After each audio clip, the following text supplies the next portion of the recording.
Ser podcast. Episodio 92. Todo a la vez en todas partes. Hola a todos, gracias por estar al otro lado una semana más. Hola Antonio. ¿Qué tal? Muy buenas a todos.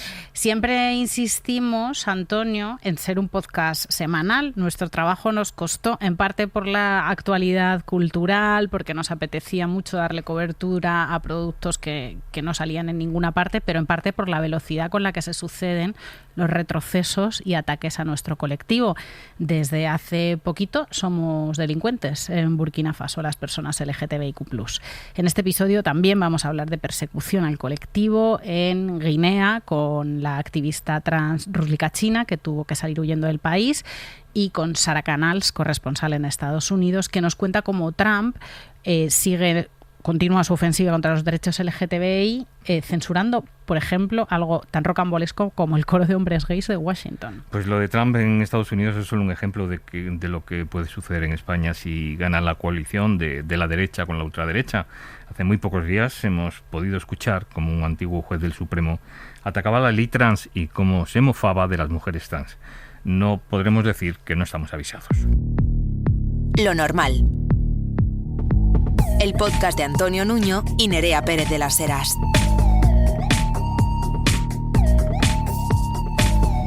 Un podcast normal.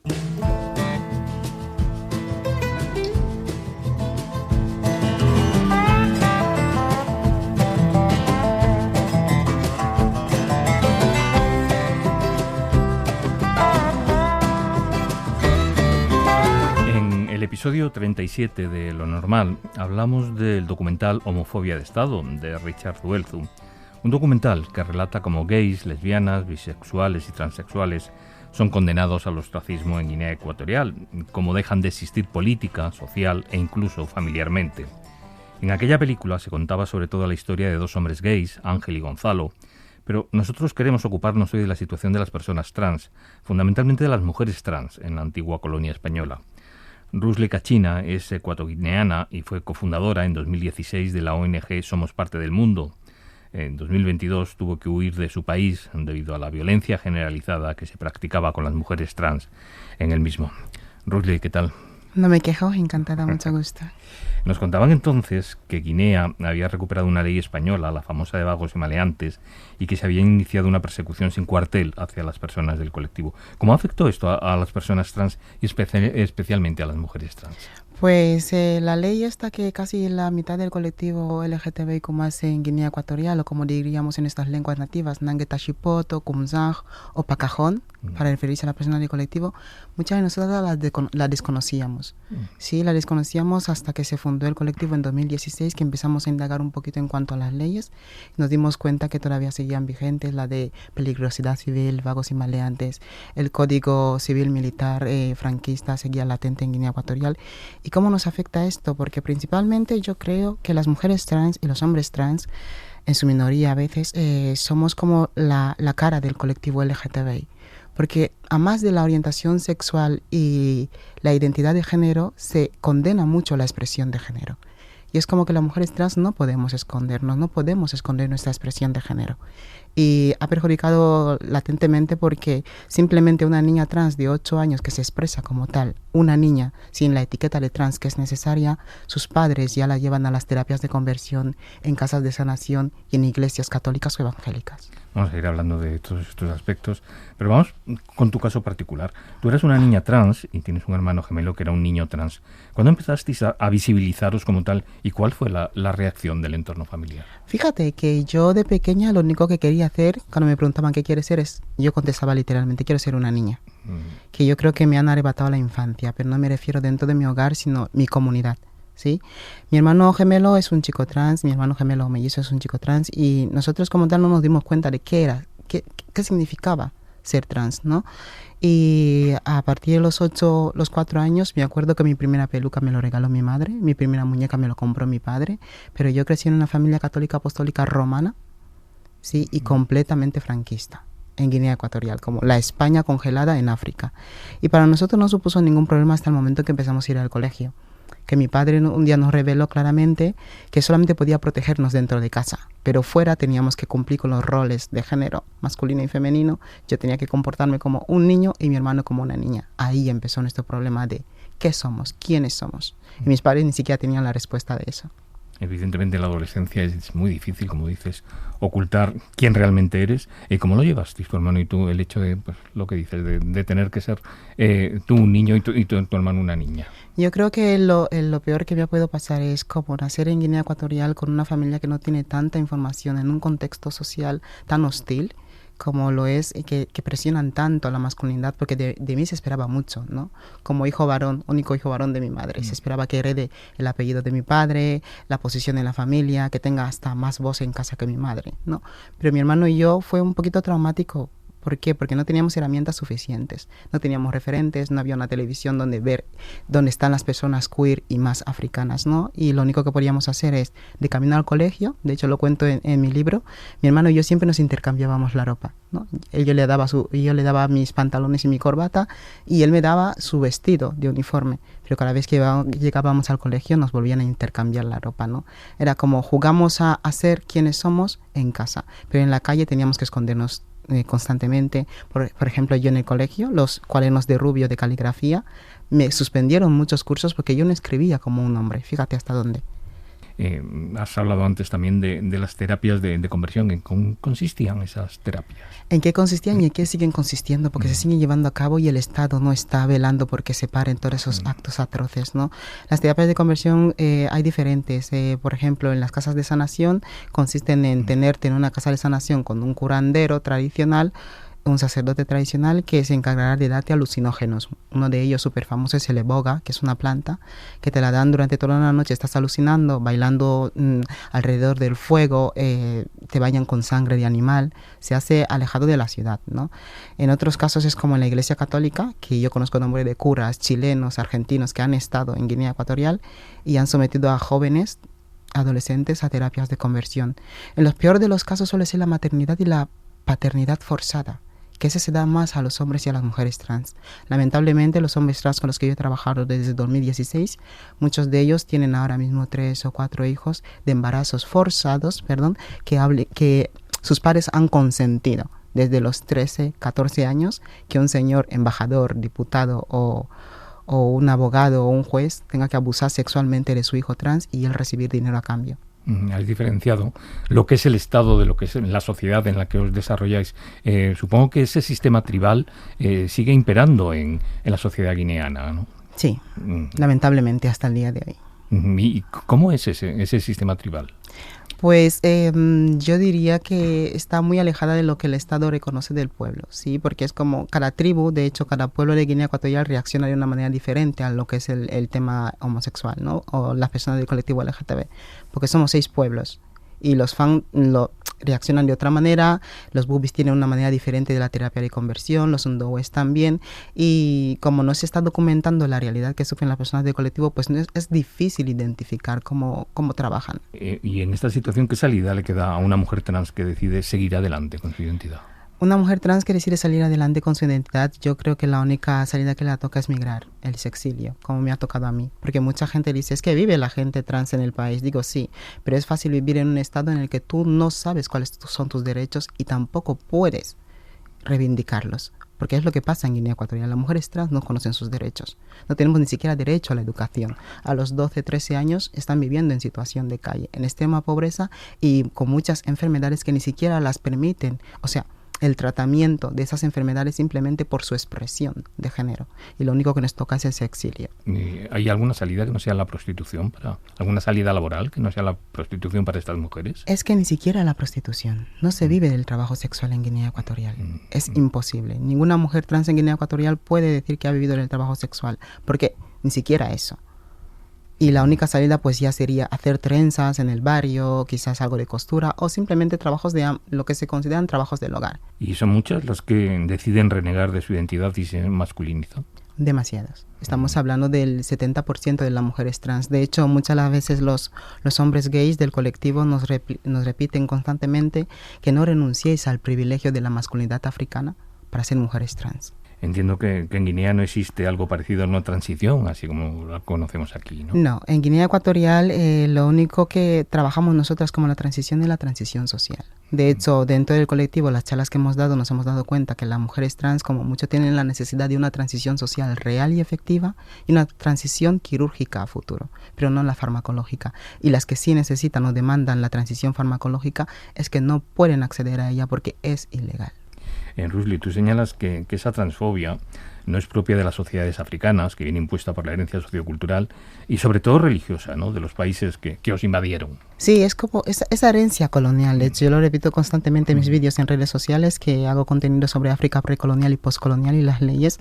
Me duele mucho cuando las mismas personas africanas, tanto en la diáspora como en el continente, se abanderan de lo queer no es africano. La pregunta es, ¿cuánto saben de África? Porque la África precolonial era abiertamente queer, y en todas las tribus, en todas las etnias, en todos los pueblos africanos. De hecho, las personas trans eran las más próximas a los reyes de los pueblos africanos. Y cada guerrero, por ejemplo, Uganda es uno de los países que ahora mismo tiene una de las leyes más punitivas en contra de las personas del colectivo LGTBI, pero en Uganda los guerreros ugandeses anteriormente, antes de ir a la guerra, daban la dote por un hijo varón, que sería su amante.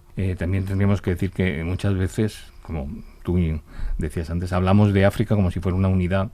Hay muchas Áfricas y muchos condicionantes a la hora de hablar de identidad de género y de orientación sexual, ¿verdad? Sí. Es que hay mucha África, o sea, yo considero que África es un universo, porque cuando la gente me dice, ¿vienes de África? Digo, ¿qué parte de África? Hablamos de casi 54 países, pero después de esos países, ¿qué tribu de África? ¿Qué pueblo de África? ¿Qué tronco étnico de África? ¿No? Porque incluso me causa mucha rabia porque no se está documentando la historia de la verdadera historia del continente en la era precolonial, porque teníamos hasta reyes que eran abiertamente homosexuales y vivían con sus esposos en sus reinados, como King Kabaka Mwanga III, un rey de Angola. Y dentro del proceso de la esclavitud también se han transportado en su mayoría a mujeres trans. Y la Inquisición de Brasil acabó con esas mujeres y acabó con esas historias. Oye, ¿cómo y cuándo nace Somos Parte del Mundo? Somos Parte del Mundo como tal, nace en 2014-2015, pero en pequeños grupos, ¿vale? Porque ya estamos como la dictadura de Guinea Ecuatorial se ha encargado de dividir a Guinea Ecuatorial entre pueblos, porque somos pueblos, 6. Y nosotros pues dijimos, vamos a reunirnos entre pueblos para luchar y defender nuestros derechos. Lo típico de vamos a reunirnos 2, buscaremos medidas para la educación, la formación, que podamos acceder al tratamiento de reemplazo hormonal, que es imposible, o simplemente antirretrovirales para los que los necesitan.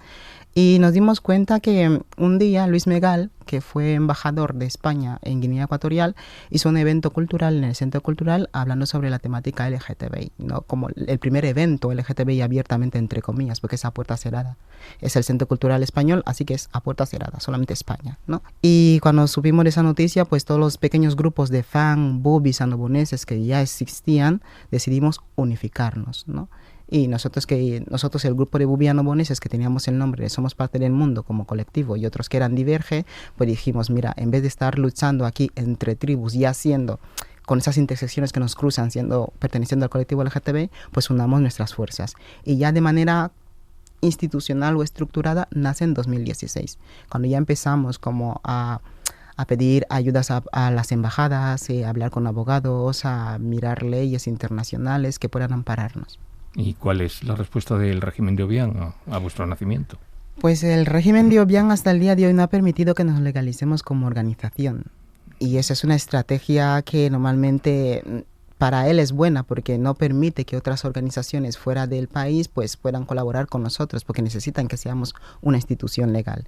Tanto así que, hablando de los militares, por ejemplo, de Obiang, han irrumpido un montón de veces en nuestra sede, en la madrugada. Hablamos de sede donde teníamos a personas con tratamiento antirretroviral, mujeres trans y mujeres lesbianas con niños menores de 3 años, y la policía irrumpe tranquilamente como si no pasa absolutamente nada. Hablas de que, habías estado trabajando durante esos 6 años, pero llega un momento en 2022 que tienes definitivamente que salir del país. ¿Por qué tienes que abandonar el país? Como ya estaba explicando anteriormente, muchas de las veces el problema es cuando ya conoces tus derechos y normalmente los reivindicas y los exiges, ¿no? Yo conocía mis derechos como persona, ciudadana guineana y después como mujer trans que está viviendo en el continente.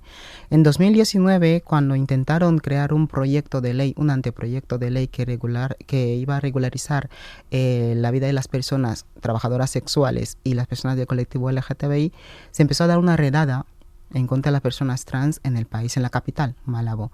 Los policías iban sin uniformes, con coches privados, y a cada persona por su expresión de género que consideraban trans la detenían y la llevaban a la comisaría, ¿no? Y sabemos buenamente que de la comisaría a la cárcel pública faltan 2 días para llegar al cementerio.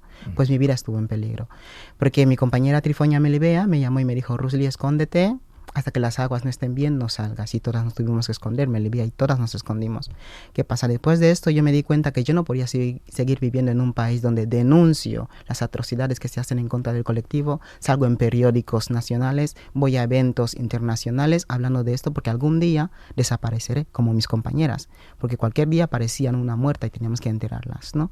Cojo el barco y digo, mira, voy a despedirme de mi padre, que vive a 3 días de mar de la capital, que él vive en Annobón, una isla abandonada también por el régimen, y resulta ser que alguien da positivo en COVID-19 en el barco, y de casi 150 personas que habían en el barco durante una semana que quedamos en el puerto de Bata, en la región continental, se bajaron una por una de esa gente para llevarla al hospital y hacer las analíticas, y yo me quedé.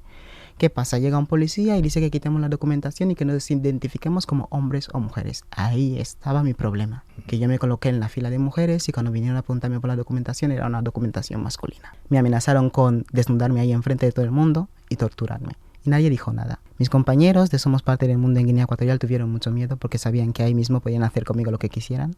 A mi madre la subió la atención, mi hermano gemelo estaba desbordado y yo estuve 3 días después de que bajaron a 150 personas del barco, porque los que se quedaban en Bata y los que se iban en Annobón igualmente. Yo estuve 3 días sola con militares y marines en el barco. Y tuve que dormir con un cuchillo debajo de la almohada. Y cuando vi que ahí mi vida corría peligro después de la larga historia que salí de ahí y regresé a la capital, yo me dije que si quiero seguir dando voz al colectivo LGTB, mejor que abandone el país. ¿Qué es lo que te encuentras cuando llegas a España? Buah. España. Pasa algo cuando tú idealizas el país al que vas a ir y cuando tú abandonas el tuyo por obligación o porque tu vida corre peligro. Pero cuando yo llego a España no me encuentro la España que todo el mundo estaba soñando con ella, porque en mi casa se ha crecido viendo televisión española. Yo conocía el nombre de Aznar, Zapatero, Rajoy antes de mi propio presidente, o sea que éramos blancos y negros en casa, ¿no? Cuando llego a España me encuentro las intersecciones de que aquí no solamente soy una mujer trans, sino que soy una mujer trans, migrante, pobre y negra. Y acostada. Hemos hablado muchas veces precisamente en Lo Normal de la interseccionalidad, de las disidencias, y me da la impresión de que tú sientes un mayor rechazo por un componente racista que por un componente transfobo, ¿no? ¿En España? Sí. Sí, la verdad que sí, porque es como... He sufrido más discriminaciones por ser negra que por ser trans, porque muchas de las veces cuando enseño simplemente el documento, la gente me dice, es que no hace falta que digas que eres trans porque pasas como una mujer negra, pero es como que queda ahí la latente de negra, ¿sabes? ¿Y cuál fue vuestra reacción cuando supisteis definitivamente que la ley trans y LGTBI no se iba a ocupar precisamente de las personas migrantes?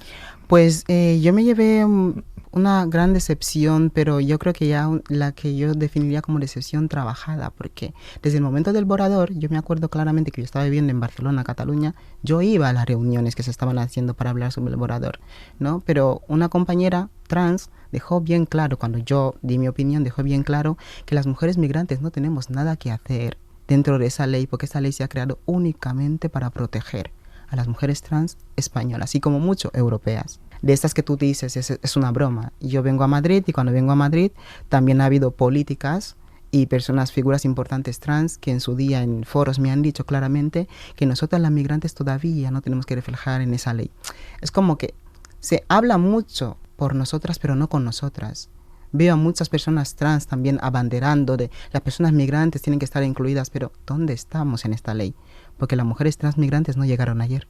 Estuvieron aquí en los 70 y en los 80 también y se las deportó a sus países, no llegaron ayer. ¿Cómo es la lucha de Somos Parte del Mundo desde un país que está a más de 4.200 kilómetros de Guinea? Yo diría que hacemos lo que podemos, pero es una lucha que constantemente nos desgasta, porque tenemos que buscar recursos de donde no hay. Estamos hablando desde lo más básico, que es liberar a las personas de la comunidad LGTBI de prisiones, de terapias de conversión de su propia familia. Y yo creo que no llegamos a donde nos gustaría, la verdad. ¿Piensas que la situación puede cambiar en un plazo más o menos corto, que la desaparición de Obiang significará también el fin del régimen? Yo creo que la situación ahora mismo no va a cambiar en un plazo corto. ¿Por qué? Porque a Guinea Ecuatorial yo creo que le falta lo más básico, que es la educación. Y mucha gente estamos esperando el fin de Obiang, pero es que Obiang está dejando un pueblo completamente inculto. Y si es otro inculto el que va a gobernar el país, seguiremos en las mismas. Él sucedió a su tío, puede que haya un sobrino que lo suceda a él, ¿no? Sí, o su propio hijo, que es lo que está aspirando. Has mencionado antes tu libro, cuéntanos algo más de ese libro.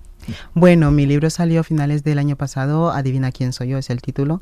¿Por qué? Porque a mí me encanta la literatura, me encanta escribir, pero yo siempre dije que voy a reflejar primero en un libro lo que yo no he visto en estanterías, ¿no? La realidad de las personas trans, y básicamente habla de mi vida como una niña trans y mi hermano gemelo en casa, mis padres, cómo han tenido que protegernos en casa, y también habla un poco de la migración, porque me ha sido tanto el impacto de migrar y venir a Europa y darme cuenta que soy negra, que sí que soy negra, que también he querido reflejarlo en el libro, ¿no? De cómo es que al fin y al cabo vamos en busca de un país que podemos sentir seguros, y cuando llegamos ahí tampoco lo estamos. Y a medio o corto plazo, ¿tú ves tu futuro en España o ves tu futuro en Guinea? Fíjate, yo veo mi futuro en el mundo, y yo no sabía en qué parte del mundo exactamente, pero es que a mí me gustaría regresar a África, no exactamente Guinea Ecuatorial, porque yo creo que cuando migramos, ya lo he vivido en mi propia carne, es que ya no pertenecemos a ningún lugar. Yo quizás me veo en un futuro viviendo en Cataluña, con mi familia elegida, o quizás me veo en Cabo Verde o en Sudáfrica. Pues Rosely Kachina, activista feminista y trans y cofundadora de Somos Parte del Mundo, que más pronto que tarde podamos ver ese ansiado cambio en tu país. Eso espero.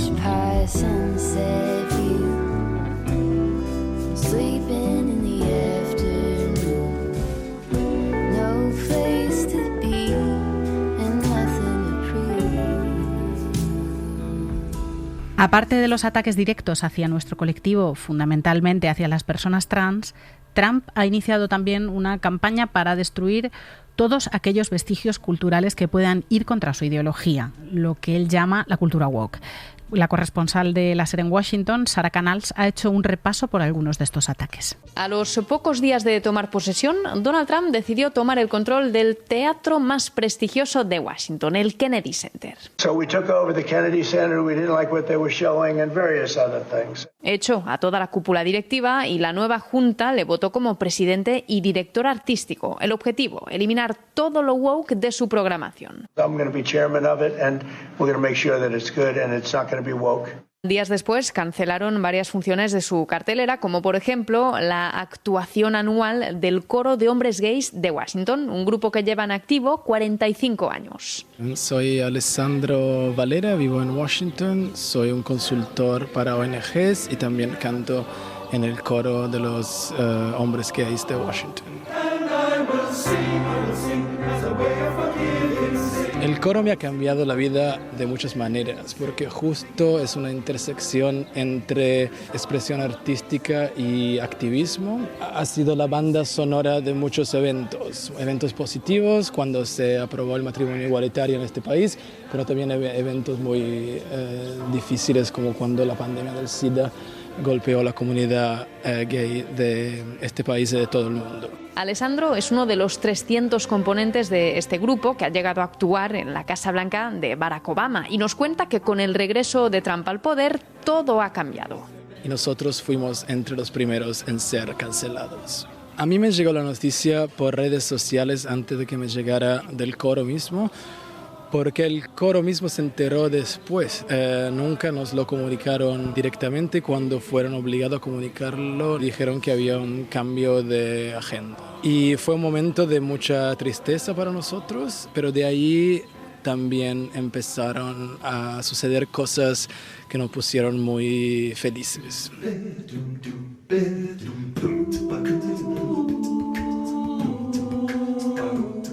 la sociedad civil y religiosa de Washington se volcó con el coro. Iglesias, sinagogas y centros comerciales les invitaron a cantar, recibieron también un nivel de donaciones jamás visto y empezaron a darse a conocer fuera de la capital, hasta tal punto de llegar a actuar en el reputado Carnegie Hall de Nueva York.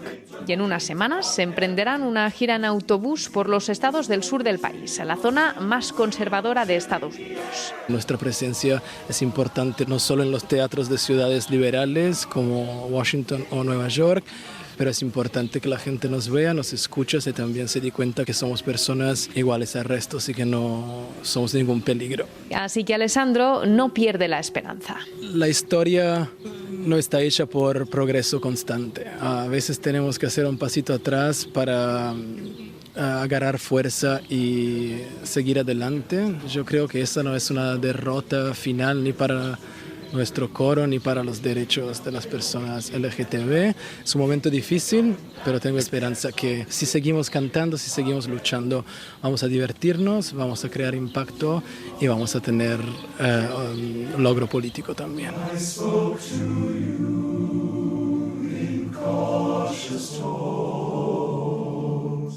Sin embargo, la influencia sobre el Kennedy Center es una de las muchas ofensivas contra la cultura que está librando Donald Trump. Donald Trump just signed an executive order directed at museums in this country. También ha firmado una orden ejecutiva para eliminar la ideología que considera inapropiada y antiamericana del grupo Smithsonian. Es el complejo de museos más grande del mundo y aglutina desde el Zoo de Washington a galerías y museos de la capital frecuentados por millones de ciudadanos y turistas. Una ofensiva sin precedentes con la que el presidente Trump quiere erradicar el movimiento revisionista que se acentuó tras el asesinato de George Floyd, pero sobre todo controlar la oferta cultural para imponer su narrativa y eliminar todo lo que considera woke.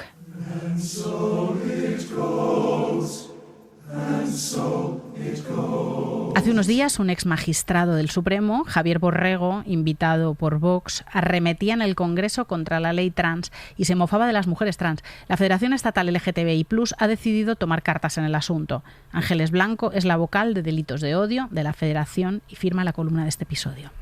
La investigación Estado de Delitos de Odio 2024, publicada por la Federación Estatal LGTBI, apuntaba ya un incremento considerable de la incidencia de los delitos de odio frente al colectivo LGTBI. En tan solo un año, las agresiones físicas y verbales han aumentado del 6,8% al 16,25%. Por su parte, la Unidad de Sala de Delitos de Odio de la Fiscalía General del Estado indica en su memoria de conclusiones 2024 que se han judicializado el doble de delitos de odio contra el colectivo LGTBI. Y no es que haya más denuncias. La tasa de infradenuncia se ha mantenido. Las personas LGTBI seguimos sin confiar en la Administración de Justicia. Por eso, declaraciones como las de Javier Borrego, exmagistrado del Tribunal Supremo y exmagistrado del Tribunal Europeo de Derechos Humanos, profundizan aún más esta desconexión entre la ciudadanía y la justicia. Desde la Federación Estatal LGTBI mostramos absoluta firmeza frente al odio y, en consonancia con nuestra contundencia, hemos dado traslado de este hecho a la Fiscalía Especializada. Este tipo de pronunciamientos no resultan admisibles por parte de ninguna persona, pero menos, mucho menos, por parte de quien se encuentra al servicio de la justicia, de quien tiene que aplicar la ley y defender los derechos humanos. Unos derechos humanos de los que, por su trayectoria profesional, se presume conocimiento. Y en una sede como el Congreso de los Diputados, que representa la soberanía popular y que es, por tanto, de la casa de toda la ciudadanía sin distinción. Actualmente, este expediente se encuentra en fase de estudio por parte de Fiscalía. Pero la Fiscalía ha de pronunciarse sin vacilaciones y considerando la posición de legitimación y servicio público desde la que se han lanzado estas declaraciones. En caso contrario, se estaría menospreciando la diversidad humana y la propia legislación vigente. Y no solo sería nuestra herida, sino la de toda la población, porque el odio al diferente empieza por unos pocos, pero se va extendiendo al resto, hasta agotar todo y a todos. y porque el menosprecio legislativo y la no separación de poderes solo nos puede conducir a un único lugar: la dictadura institucional.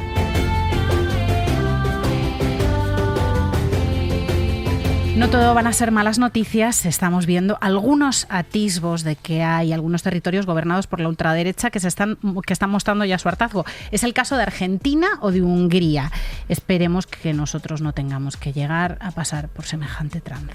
Cerramos aquí este episodio 92 en el que han colaborado José María Sendra, Marta Valiente, Luis Miguel Ortiz y Pablo Palacios. Hasta la próxima. Chao.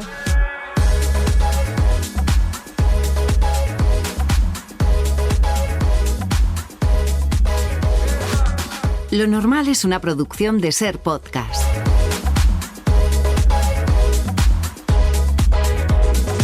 Dirección y presentación, Nerea Pérez de las Heras y Antonio Nuño.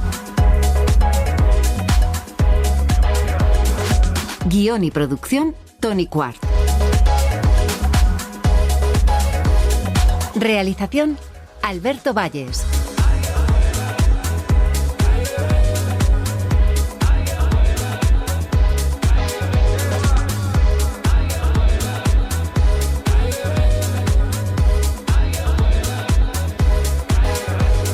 Para no perderte ningún episodio, síguenos y suscríbete en la aplicación y la web de la cadena SER y en todas las plataformas.